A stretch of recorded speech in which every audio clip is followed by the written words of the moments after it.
consider the power of a being who needs nothing. That's what God is like. And it is that power that is the energizing power for all created life. What does God need to live? Absolutely nothing. He doesn't need air. He doesn't need sunshine. He doesn't need water. He doesn't need Medicare. He doesn't need fellowship.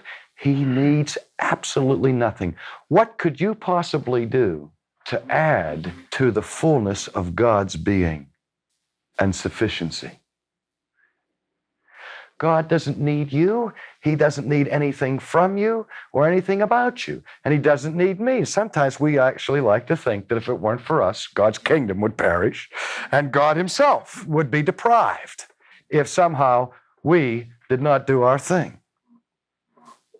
Jonathan Edwards made a statement that the ministry that we give to those in need, to the hungry, to the naked, to the lonely, that God is pleased that we do those things because the only appropriate way for us to show our gratitude to God, who needs nothing, who is all sufficient, is to take from our sufficiency and minister to those who do need something in His name.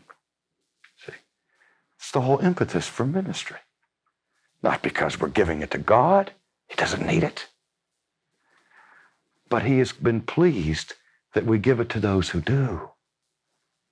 Now, consider the power of a being who needs nothing.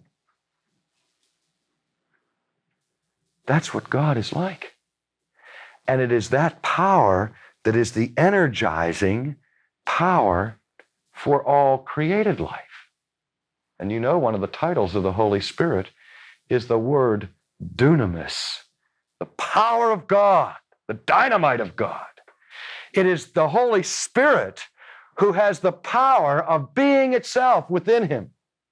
And we think that for the Holy Spirit to work in our lives to help us overcome a besetting sin, would take a miracle of miracles.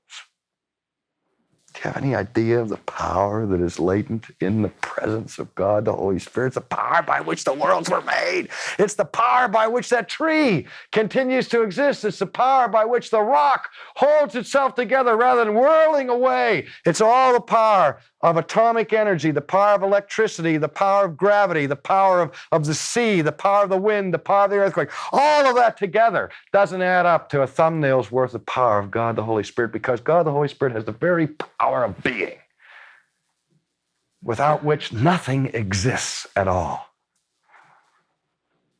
That's the power of creation. And it's that very power of creation that God unleashes in redemption in your life.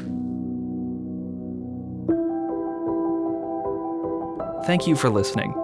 Ultimately with R.C. Sproul is just one of many podcasts produced by Ligonier Ministries. Check the show notes to find others you might enjoy, or search for Ligonier Ministries in your favorite podcast app.